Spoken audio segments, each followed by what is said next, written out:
Welcome to signal TV. ప్రస్తుతానికైతే మనం tank bund మీద అయితే ఉన్నాము. మరి రేపు వినాయక చవితి 9వ రోజు ఉన్న సందర్భంగా చాలా వినాయకులు అయితే నిమజ్జనానికి రావడం జరుగుతుంది. అయితే ఈ క్రమంలోనే ఇటు క్రేన్లు అవన్నీ కూడా చాలా క్రేన్లు అయితే ఏర్పాటు చేయడం అయితే జరిగింది.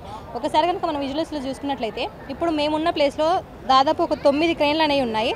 ఆ 9 క్రేన్లలో ఒకటి ఖైరతాబాద్ బడా గణేష్ని తీయడానికి ఎలాంటి క్రేన్ యూజ్ చేస్తారనేది ప్రతి ఒక్కరిలో ఒక క్వశ్చన్ మార్క్ అయితే ఉంటుంది. ఇప్పుడు నేను మీకు విజువల్స్లో చూపించేదైతే ఖైరతాబాద్ బడా గణేష్ని నిమజ్జనం చేసే క్రేన్. సో ఈ క్రేన్ దాదాపు ఒక 5,000 కిలోల బరువునైతే ఈ క్రేన్ మోయగలుగుతుందని చెప్పేసి ఈ క్రేన్ ఆపరేటర్ ఎవరైతే ఉన్నారో వాళ్ళు మనతో చెప్పడం అయితే జరిగింది. సో మొత్తానికైతే ఒకసారి విజువల్స్లో చూసుకున్నట్లయితే నిన్న ఈవినింగ్ ఈ క్రేన్ అనేది ఇక్కడికి తీసుకురావడం అయితే జరిగిందంట. సో 11th డే రోజు ఖైరతాబాద్ గణేశుడు వినాయక నిమజ్జనం ఉంది కాబట్టి ఒక 2-3 రోజుల ముందుగానే ఈ క్రేన్ ఇక్కడికి తీసుకొచ్చి మనకి ఎగ్జాక్ట్గా ఎక్కడైతే నిమజ్జనం చేయడానికి స్కోప్ ఉంటుందో ఆ ప్లేస్లో అయితే ఈ క్రేన్ని తీసుకొచ్చి పెట్టడం అయితే జరిగింది. సో ఆల్రెడీ ఇక్కడ మనకి ట్యాంక్ బండ్లో కొన్ని ఆల్రెడీ నిమజ్జనమైన వినాయకులని కూడా మరి ఖైరతాబాద్ వినాయకుడు నిమజ్జనం చేయడానికి మనకి కొంచెం వెసులుబాటు ఉండాలి కాబట్టి ఆల్రెడీ ట్యాంక్ బండ్లో కొంత అవంతా తీయడము అదంతా జరుగుతుంది. మనకు ట్యాంక్ బండ్లో కూడా మొత్తం క్లీన్ చేస్తున్నారు. సో ఎక్కడెక్కడ విగ్రహాలు ఉన్నాయి ఏంటనేది కూడా అదంతా ఒకసారి అయితే క్లీన్ చేయడం అయితే జరుగుతుంది. దీని ద్వారానే ఇటు ఖైరతాబాద్ వినాయకుడు నిమజ్జనం కూడా ఉండబోతుంది. ఎందుకంటే మనకి విగ్రహాలు ఏదన్నా అడ్డుపడ్డా కూడా అదంతా క్లీన్ చేసే అవకాశం ఉంటుంది కాబట్టి 2-3 రోజుల ముందుగానే క్రేన్ ఇక్కడికి తీసుకొచ్చి ఎక్కడైతే మనకు నిమజ్జనం అనేది చేస్తూ ఉంటామో అక్కడనే ఇదంతా చూస్తున్నారు. సో మనకి ఇక్కడ దగ్గర ఒక 9 క్రేన్ల వరకు అయితే ఇప్పుడు ఉన్నాయని చెప్పేసి కూడా చెప్తున్నారు. మెయిన్గా ఖైరతాబాద్ క్రేన్ అయితే ఒక 5,000 కేజీల బరువునైతే మోయగలుగుతుంది అని చెప్పేసి కూడా వాళ్ళైతే చెప్పడం జరుగుతుంది. మరి ఇక్కడ ఉన్న క్రేన్లు కూడా దాదాపు చాలా పెద్దవిగా ఉన్నాయి.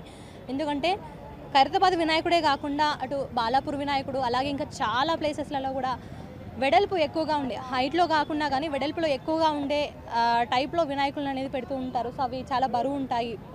ఆ బరువులను మోసే విధంగా కూడా క్రేన్లు ఉండాలి కాబట్టి ఒక ఖైరతాబాద్ వినాయకుడే కాకుండా మిగతా ఖైరతాబాద్ వినాయకుడికి యూజ్ చేసే క్రేనే కాకుండా మిగతా క్రేన్లు కూడా అధిక బరువును మోయగలిగే క్రేన్లను అయితే ఇక్కడ తీసుకొచ్చి పెట్టడం అయితే జరిగింది. సో దీనికి తోడే అక్కడ మనకి ఆపోజిట్లో ఎక్కడైతే మనకి నిమజ్జనాలు అయితే జరుగుతున్నాయో ఆపోజిట్లో అటు greater Hyderabad municipal corporation control room అనేది ఏర్పాటు చేయడం జరిగింది ఇక్కడ ఎన్టీఆర్ మార్గ్ దగ్గర.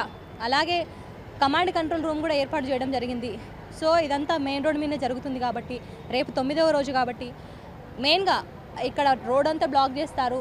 వెహికల్స్ అన్నీ కూడా ఎక్కడికక్కడ ట్రాఫిక్ మళ్లింపు ఉంటుంది కాబట్టి ఇక్కడ ముందుగానే చూడడానికి అలాగే ఎట్లా ఉంటుంది ఏంది ఇక్కడ పరిస్థితి ఎట్లా ఏర్పాటు ఎట్లా ఉన్నాయని చెప్పేసి చూడడానికి కూడా ఇక్కడికి చాలా మంది అయితే వస్తున్నారు. రేపు చాలా వినాయకులు అయితే ఇక్కడికి నిమజ్జనానికి వస్తాయి. అదేవిధంగా ఖైరతాబాద్ గణేశుడు నిమజ్జనానికి వచ్చే రోజు కూడా ఈ రోడ్ అంతా చాలా బ్లాక్ అయిపోతుంది కాబట్టి ముందుగానే అసలు ఇక్కడ ఏర్పాట్లు ఎట్లా ఉంటాయి ఏందనేది కూడా చాలా మంది అయితే ఇక్కడికి చూడడానికి అయితే రావడం జరుగుతుంది. ఇటు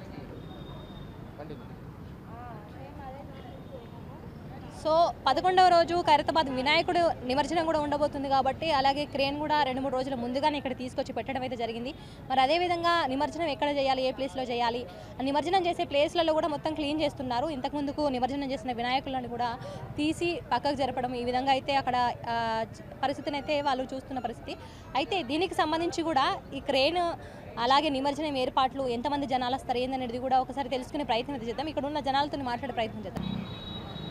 సో మొత్తానికైతే ఖైరతాబాద్ గణేశుడు నిమజ్జనం జరగబోయే రోజు మనకి ట్రాఫిక్ విషయంలో కూడా ఇక్కడ అడిగి మేము వివరాలు తెలుసుకోవడం జరిగింది. అటు తెలుగు తల్లి ఫ్లైఓవరు, టెలిఫోన్ భవను, అసెంబ్లీ, అదేవిధంగా ఇటు ఖైరతాబాద్ ఫ్లైఓవర్ ఇదంతా మూసేయడం జరుగుతుంది. సో కొన్ని లక్షల్లో మన జనాలు అయితే వస్తారు ఇక్కడికి నిమజ్జనం చూడడానికి. అదేవిధంగా అదే రోజు కూడా రేపు మళ్ళీ అదే రోజు కూడా చాలా విగ్రహాలు అయితే కొన్ని లక్షల విగ్రహాలు అయితే నిమజ్జనానికి రెడీగా ఉన్నాయని చెప్పేసి కూడా ఇటు అధికారులు అయితే తెలపడం జరిగింది. సో వచ్చే వాళ్ళకి కూడా కొంత ఏర్పాట్లు అయితే మేము చేశాము. అదేవిధంగా నిమజ్జనాలకి కూడా స్టాండ్లు అవన్నీ కూడా మేము ఏర్పాటు చేశామని చెప్పేసి కూడా వాళ్ళు చెప్తున్న పరిస్థితి. సో ఎక్కడెక్కడ క్రేన్లు ఉన్నాయి ఆ క్రేన్లకి కూడా నెంబర్లు అనేది కేటాయించడం జరిగింది. సో ఖైరతాబాదు గణేశుడు క్రేన్ వచ్చేసి ఏషియన్ సంస్థ వాళ్ళదైతే ఆ క్రేన్ అయితే ఉంది. సో ఏషియన్ సంస్థ వాళ్ళు ఈసారి గణేశుడు నిమజ్జనానికి అయితే క్రేన్ అయితే తీసుకొచ్చి పెట్టడం అయితే జరిగింది.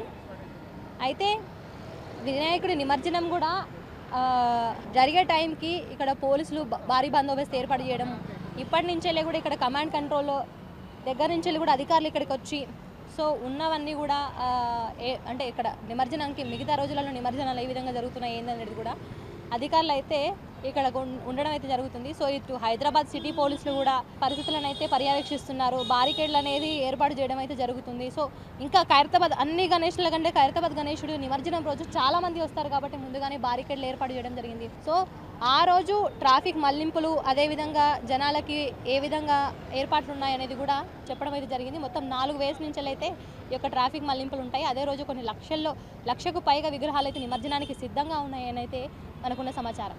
కెమెరా పర్సన్ మహేష్తో Sailaja, signal TV, Tank bund.